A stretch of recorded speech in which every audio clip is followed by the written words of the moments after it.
공간 연출가라고 들어보셨나요? 공간 연출가를 하고 있고 공간 연출가로서 무언가의 꿈을 갖고 계신 분이십니다. 중구의 공간을 연출하고 싶으신 분이죠. 어떻게 중구의 공간을 연출하고 싶으신지 알아보도록 하겠습니다. 김민석님 모셨습니다. 자, 간단하게 본인 소개 부탁드립니다. 저는 공간 연출을 하고 있는 김민석이라고 합니다. 네, 근데 그 공간이라는 사실 그 물리적 범주는 너무 넓고 너무 자연스럽고 또 너무 기본적이라서 사실 공간 연출이라는 것 자체가 직업으로서 가능한가? 라는 질문이 나올 수도 있을 텐데요. 근데 이제 저는 단순히 그냥 공간을 연출한다 라기보다는 문화예술 기반의 그리고 기술 기반의 공간을 연출하는 공간 연출가라고 소개하면 좋을 것 같습니다. 문화예술 기반의 공간 연출 네. 그리고 기술 기반의 공간 연출을 말씀하셨는데 네. 조금 추상적인 느낌이라 예. 조금 그 예를 들어서 설명을 해주시면 예. 좋을 것 같아요. 사실 사람들한테 공간을 연출한다고 하면은 실내 공간을 먼저 자연스럽게 떠올리는데요. 사실 저는 오히려 특히 일단 거리라는 공간을 축제를 통해서 많이 연출을 하기도 하고요. 그리고 그렇게 뭐 그게 거리가 됐든 어디가 됐든 그렇게 공간을 연출을 할 때 뭐 미디어 아트라든지 어떤 코딩 기반의 그리고 3D 기반의 어떤 연출을 통해서 기술적인 부분도 많이 이제 적용시키려고 노력을 하고 그래서 이제 작년에는 하지 못했지만 어쨌든 2019년에 그 명동에서 비축제를 할 때도 이제 그런 부분을 많이 적용하려고 노력을 했고요. 그리고 지금 현재 하고 있는 프로젝트를 예를 들면 뭐 중구의 도서관에 이제 식물을 중심으로 공간을 연출하는 부분도 있고 그다음에 플러스 알파로 이제 가구나 소품 같은 디자인도 다 총괄적으로 기획을 해서 이렇게 넣어주면서 공간을 연출하는 이제 그런 일들도 하고 있고 사실은 굉장히 좀 많이 포괄적이긴 합니다. 네. 그러니까 그 인테리어나 익스테리어 같이 뭐 내부나 외경에 대한 얘기가 아니라 거기에 한정되는 게 아니라 네. 내부와 외부가 연결돼 있고 그리고 그 건물과 건물이 공유되고 있는 거리에 네. 대해서도 공간이 이제 어떻게 구성되면 좋을지 여러 매체를 이용해서 구성을 하시는 네. 그런 작업을 하시는 거군요. 네. 도시계획가인가요? 도시기획가라는 타이틀로 활동을 하진 않고요. 전혀. 근데 뭐 도시를 기획하는 경우들이 있죠. 그러니까 정확히는 도시의 일부 공간을 기획하는 경우들이 있죠. 그래서 도시재생 쪽에 관심이 많긴 하지만 아직 그쪽 그쪽 필드에서 본격적으로 활동하고 있진 않습니다. 그래서 이제 정리를 하자면 도시를 계획하고 설계하는 사람은 아니지만 그 거리가 더 사람들한테 네. 좋은 기운을 받을 수 있도록 조성되는 그런 일에 관심이 있으신 거네요. 사람은 공간 안에 100% 머물잖아요. 그러니까 공간에 벗어나서 머무는 거는 존재하지 않으니까 물리적으로는. 그러니까 사람이 머물게 되는 그 공간을 어떻게 좀 연출하고 변화시킬 것인가 이제 그런 쪽에 있는 사람이라고 보면 됩니다. 근데 주로 이제 문화예술을 통해서 이제 그러한 공간을 연출을 하고 변화를 시키거나 또는 이제 어떤 기술적인 부분을 통해서 좀 접근을 하거나. 네네. 새로운 어떤 장르를 개척하고 있다는 그런 느낌이 듭니다. 아직까지 어디에도 속하지 않았지만 앞으로는 무언가 필요하다. 그리고 이것이 사람한테 분명히 영향을 줄 거다. 그런 거죠. 이게 약간 사실 이렇게 있어 보이게 표현하면 요즘 표현으로 융복합이고요. 그냥 편하게 얘기하면 짬뽕적인 일을 하고 있습니다. 그 공간 연출에 처음부터 관심이 있었던 건가요? 어느 순간 알게 됐어요. 그냥 그러니까 제가 늘 이렇게 사실 한국에서도 생각을 해보면은 이렇게 해외에 있는 것처럼 멋진 공간들이 생겨나는 시기가 좀 있었어요. 그러니까 2000년 초중반이 좀 지나면서 그러한 공간들이 급속도로 많이 생겨나기 시작했어요. 그러니까 옛날에는 마카오에는 이런 공간들이 왜 이렇게 많은데 여기는 없지, 그러니까 서울에는 없지, 한국에는 없지, 이러한 이제 생각을 쉽게 가질 수 있었는데 사실 한 2010년 그 전부터, 그러니까 그 가까이서부터 막 지나면서 한국에도 이제 해외 멋지 않은, 그러니까 너무나 이제 멋진 공간들이 많이 생기는 거예요. 그러면서 근데 제가 이제 그런 공간들을 계속 보러 막 돌아다니는 거예요. 그게 이제 제 일도 아닌데 그러면서 그냥 내가 공간 자체를 되게 좋아하는구나 라는 걸 이렇게 그냥 천천히 알게 됐어요. 꽤 늦게 20대 후반 30살이 될 때쯤에 나는 공간을 좋아하는구나 그냥 혼자 이렇게 생각을 했던 적이 있어요. 저도 공간을 좋아합니다. 예. 그 공간이 어떤 때는 위로를 주기도 하더라고요. 네. 그리고 뭔가 용기를 주는 것 같기도 하고 그런 느낌들의 공간들이 분명히 존재하는 것 같습니다. 그 공간에 대한 이해도가 아무래도 있으실 텐데 그 공간을 이해하는 방법 이런 정도 다른 사람들도 이렇게 공간을 느끼면 더 좋게 공간을 느낄 수 있다 뭐 이런 식의 공간이 가지고 있는 이런 구조적인 형태로 공간을 이렇게 바라볼 수도 있어요. 근데 그러니까 그런 것들도 있고, 그러니까 이건 이제 철저하게 이제 저에 한정돼서, 그러니까 저는 그렇게 바라봐요. 구조적인 부분으로, 그러니까 형태가 어떻게 이렇게 형성이 되는구나. 그리고 두 번째로는 색을 바라봐요. 이 공간의 주되게 들어간 색이 무엇이구나. 그리고 또 이거는 이제 좀 그러니까 저는 아무래도 이쪽 베이스에 있다 보니까 그 재료나 재질도 많이 따져요. 그러니까 돌 위주로 들어갔구나, 나무 위주로 들어갔구나, 금속 위주로 들어갔구나, 또는 그러니까 이제 그런 식으로.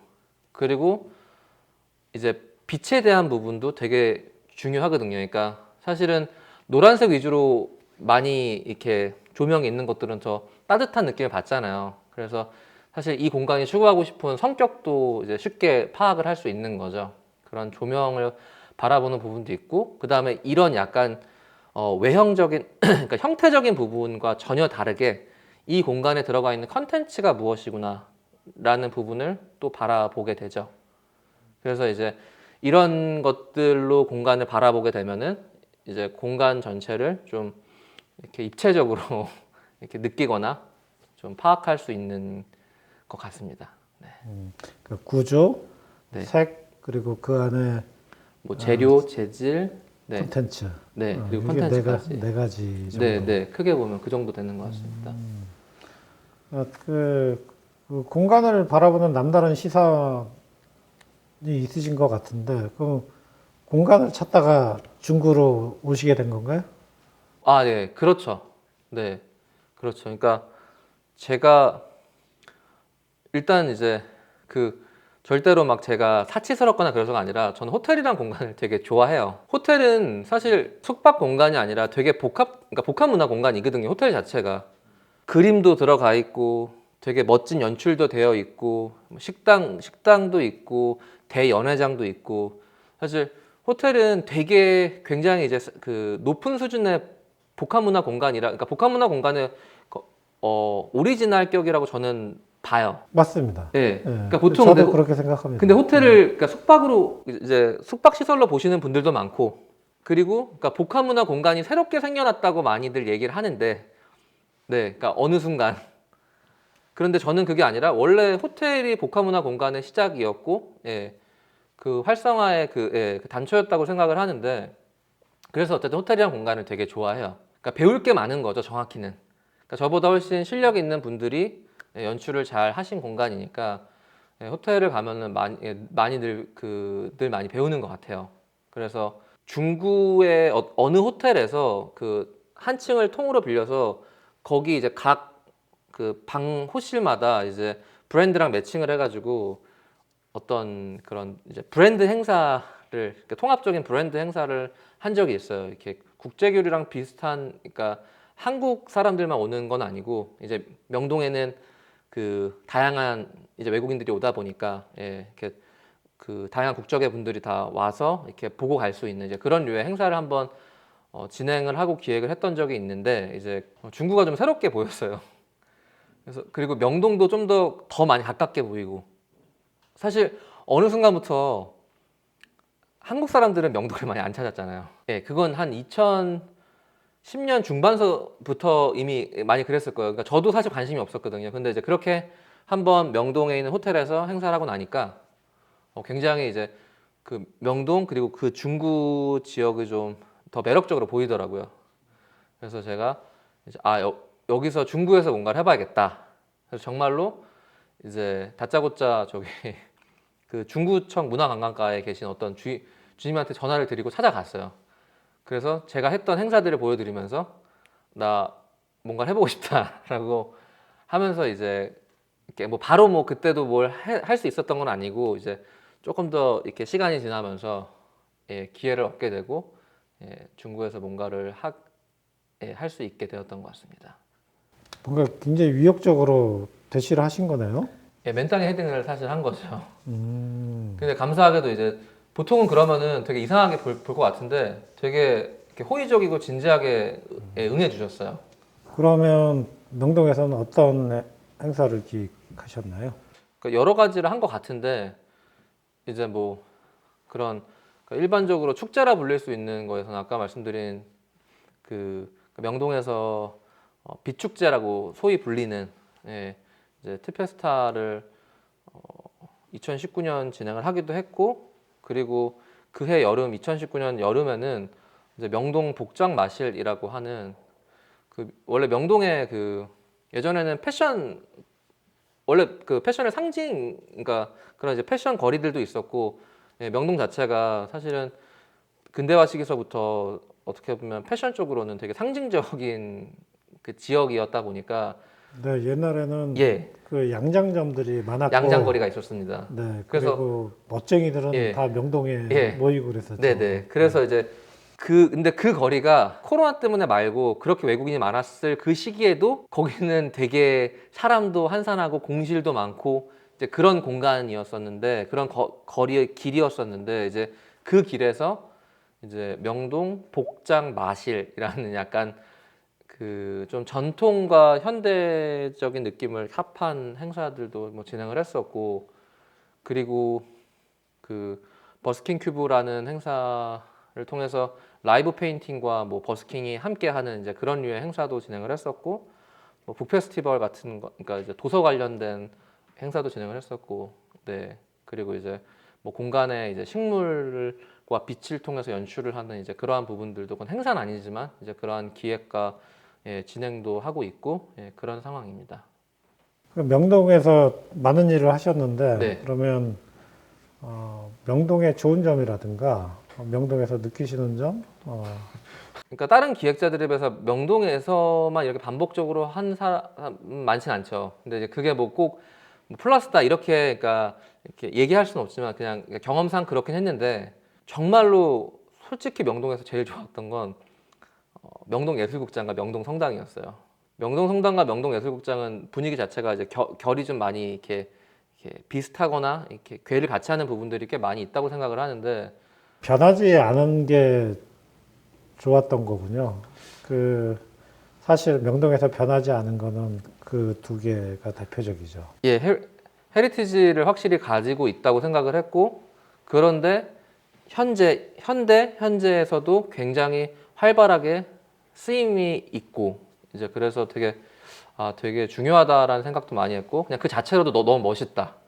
일단 네 그런 생각도 많이 했고 그러니까 원래 가지고 있던 장점을 잃지 않으면서 새로운 장점을 예. 받아들였다는 그런 솔직히 대표적인 이전 거의 장점들도 많았는데 그게 다 버려진 상태로 다 그냥 이렇게 시간이 흘러가고 이렇게 그 위에 자본이 다 덧붙여지는 상황이 돼버렸기 때문에 그거 두 개가 너무 소중하고 늘 멋있다고 생각을 했습니다.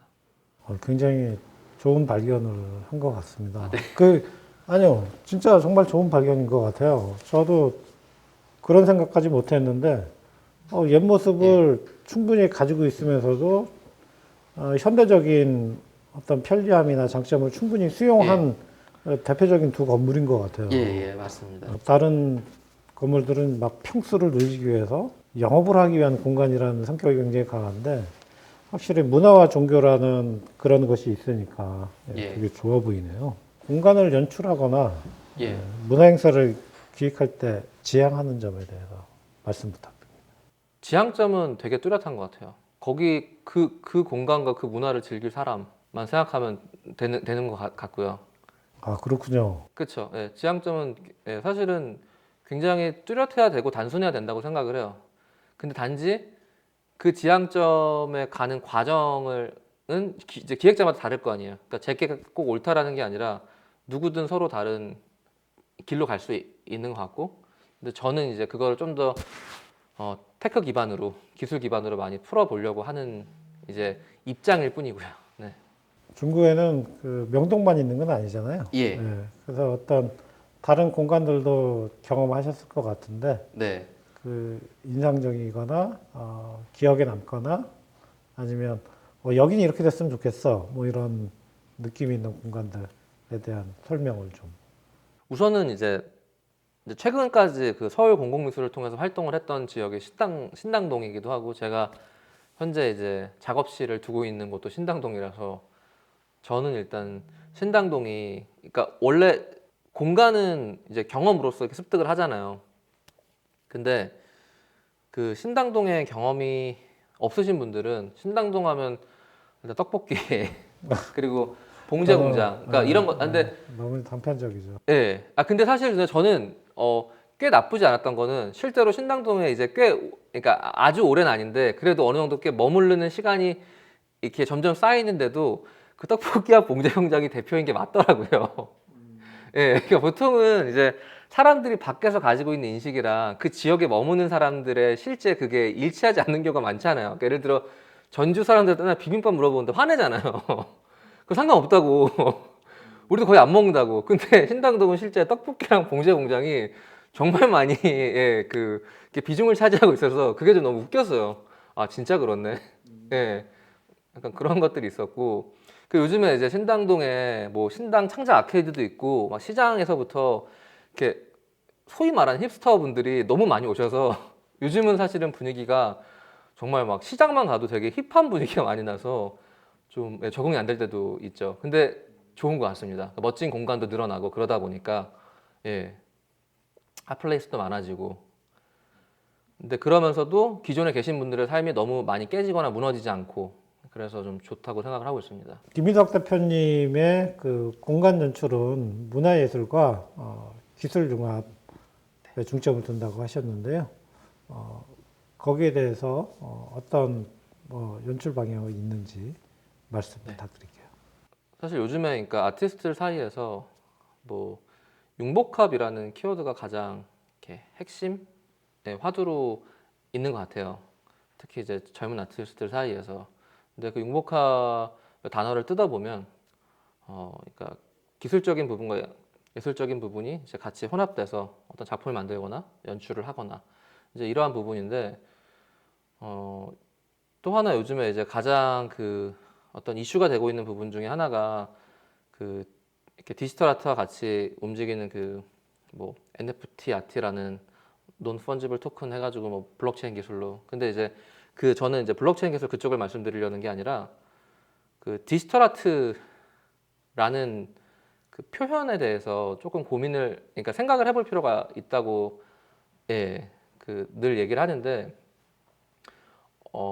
저희가 저만 해도 제가 어렸을 때 오프라인 공간이라는 표현은 존재하지 않았어요. 그 이유는 간단한 게 온라인 공간이 없었거든요. 온라인 공간이 나오면서 야, 그럼 원래 있던 공간은 뭐야? 라는 이제 그 반문이 나오게 되고, 그건 오프라인 공간이야. 근데 지금도 마찬가지거든요. 그 디지털 아트가 막 화두가 되면서 야, 그럼 원래 하고 있던 예술은 뭔데? 그러면은 그러니까 그냥 그 드로잉 중심의 예, 그 그림들은 어떻게 불러야 되는데 그럼 요즘에 그거를 이렇게 피지컬 아트라고 많이 이제 부르고 있더라고요. 그건 뭐 제가 뭐 그렇게 한 게 아니라 예, 그러니까 미국에서부터 더 많이 이제 불려지기 시작하는데 요즘에 한국에서도 예, 그러니까 디지털 아트, 피지컬 아트 이런 식으로 이제 구분을 짓는 부분이 있어요. 근데 사실은 이 디지털과 피지컬이 아까 얘기한 온라인과 오프라인, 그러니까 우리는 지금 현재 온라인과 오프라인이 정확하게 구분된 삶에서 살지 않아요. 예, 융복합돼 있는 삶에, 그러니까 지금 환경 속에서 살고 있잖아요. 예, 거실에 앉아서 핸드폰을 보고, 네, 온라인 모바일로. 그러니까 결국에는 사실은 많은 혼란이 있어요. 현재 예술가들한테 디지털이 더 잘 나가는 거야? 피지컬이 뭐 다 죽는 거야? 근데 사실 그게 아닌 거죠. 디지털과 피지컬이 이렇게 융복합돼서 계속 갈 거예요. 어느 하나로 완벽하게 딱 끊어지는 게 아니라.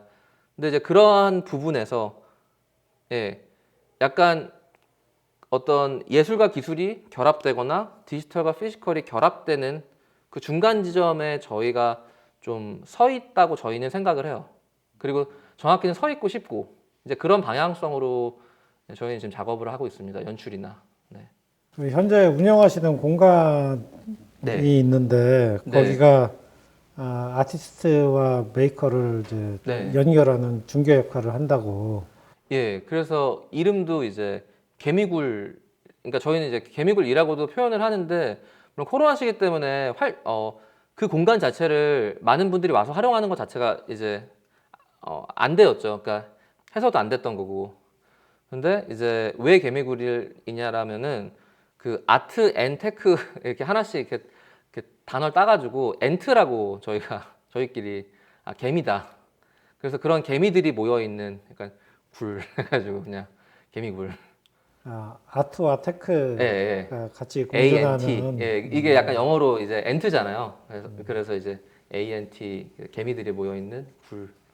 그래서 개미굴입니다. 그리고 실제로 이거 우연이지만 신당동 거기 저희 그 작업실 뒷길이 원래 이름이 개미굴이에요.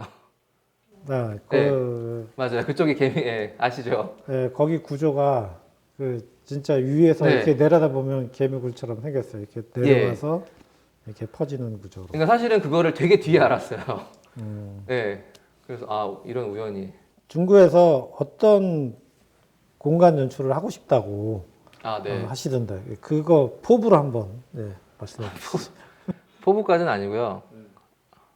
그러니까 개인적으로는 굉장히 큰 그러니까 꿈에 해당되는 정도인 것 같아요. 도시라는 공간이 인위적으로 만들어내는 두 가지가 대표적으로 있다고 생각을 해요.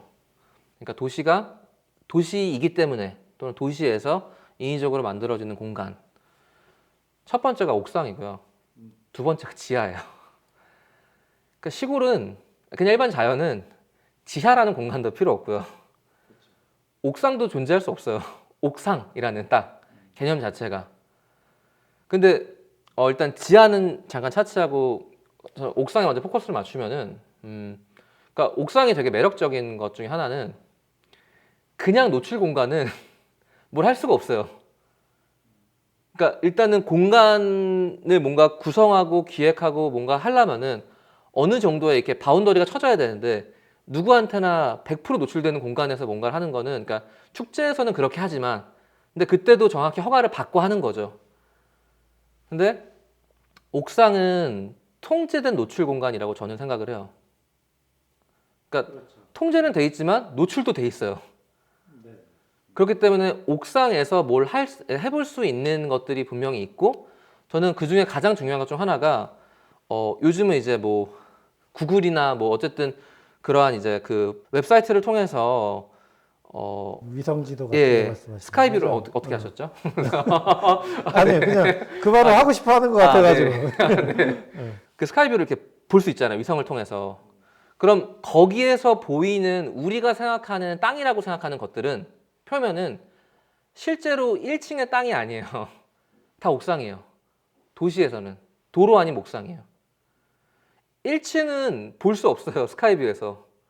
1층에서부터 층층에 쌓여서 옥상이 보이는 거잖아요. 그러니까 이게 약간 도시의 약간 말단 같은 개념인 거죠. 그래서 그 말단이 식물로 많이 덮여 있으면, 그러니까 덮여 있으면 있을수록 사실 지금 이제 도시의 온난화나 탄소 배출 이런 이슈들이 좀 빠르게 해결될 수 있다고 생각을 해요. 물론 그런 환경적으로 좋은 일만 하고 싶은 건 아니에요. 그걸 통해서 수익 창출도 많이 하고 싶어요. 그래야지만 더 재미난 것들을 또 할 수 있으니까. 네, 그러니까 저는 제가 이제 그런 식으로 비춰지는 거를 굉장히 원치 않거든요. 네, 좋은 일을 하는 사람 아니에요. 저는 네, 그러니까 불법을 하지 않고 돈을 버는 사람이고 싶은 거죠. 예, 그러니까 그냥 올바른 자본가 정도도 되게 괜찮은 포지션이어야 되는데 올바른 사업가, 올바른 기획자. 근데 이제 그냥 사업가라는 이미지나 아니면 어떤 사업을 한다는 부분에서 회사를 운영한다는 부분에서 그것만으로도 좀 부정적인 인식이 씌워질 때도 분명히 존재하니까. 근데 저는 무조건 막 되게 환경을 위해서만 100% 그렇게 하는 건 절대 아니라는 부분도 있고요. 근데 허나 어쨌든 그렇게 옥상이 다 뒤덮여지게 되면 식물로, 그럼 이제 굉장히 많은 변화들이 생길 수 있을 거라 생각을 해요. 그리고 그 건물을 사용하는 사람들한테도 그러니까 삶의 질이, 생활의 질이 굉장히 많이 올라갈 수 있고요. 그렇기 때문에 여러 가지 의미에서 도시의 옥상이 식물로 가득 차는 거는 좀 중요한 일인 것 같고, 저는 그걸 이제 중구에서부터 시작을 하고 싶어요. 옥상에 흙이 올라가고 네. 식물 생기면 그 뭐지 여름에 이렇게 덥지 않다 그러더라고요. 덜 더운 건 맞습니다. 덜 덥고 네, 겨울에도 좀 예, 덜 빠져나가고 네, 네, 뭐 맞습니다. 에너지 효율도 있고 뭐 환경적으로도 굉장히 예, 좋은 일이고 예. 그리고 거기서 상추를 그렇게 많이들 예. 그러니까 뭐 옥상 텃밭도 가능하고 이제 근데 뭐 예를 들면 그러니까 물론 이제 어느 정도의 규모 있는 식물들이 들어와 줘야, 그러니까 옛날 건물들은 그게 좀 위험한데 그 하중을 못 버티는 부분 때문에. 근데 사실 최근에 지어진, 그러니까 20년대, 그러니까 그 00년대 이후로 지어진 건물들은 거의 다 어느 정도 좀 옥상이 하중을 많이 버틸 수 있게 설계가 많이 돼가지고요. 이렇게 크게는 나무도 들어올 수 있고 뭐 완전 큰 나무가 아니더라도 이렇게 어느 정도의 이렇게 잎을 많이 가진 식물들이 들어올 수 있는데, 그렇게 되면은 그렇죠, 많이 괜찮죠. 그리고 이제 아까 이제 상추를 얘기하셨는데 옥상 텃밭 개념으로, 그러니까 그것도 사실은 이런 거예요. 그 지역의 옥상에서 생산된 그러니까 채소가, 야채가 그 지역에서 소비가 되는 식으로 이제 로컬 푸드 마일리지 개념으로 사실은 순환이 가능해요. 예. 그래서 이제 그런 것도 충분히, 그렇게 되면은 만약에 그냥 일반 주택인데 주택 소유하신 분이, 공간을 소유하신 분이 그렇게 옥상에 텃밭을 만들어서 상추를 기르고 그거를 그 지역 시장에서, 그러니까 우리 같으면 뭐 백학시장, 황학시장 이런 시장에서 사주게 되면은 사실은 새로운 경제 구조의 창출도 이루어질 수 있는 거죠. 크진 않겠지만. 그러니까 그런 식으로 네, 가는 것도 지금 계속 고민을 좀 많이 해보고 있습니다. 그 체계화라는 어떤 과제가 있긴 한데 예. 아이디어는 상당히 좋은 것 같습니다. 공간 연출가이신 그 김민석 대표님 모시고 말씀 들어봤고요. 공간 연출에 대한 얘기 중에서 이제 가장 인상 깊었던 거는 마지막에 그 옥상에서 식물을 자라게 한다. 도시의 그린을 만들어내고 싶다는 그런 얘기가 사실 그 아이디어가 굉장히 소중하게 느껴집니다. 사실 그 아이디어가 계속 발전할 수 있기를 정말 바랍니다. 공간 연출에 대한 얘기 잘 들었고, 우리가 새로운 개념에 대해서 생각해 볼 수 있는 계기를 주신 것 같아서 감사드립니다. 오늘 감사했습니다.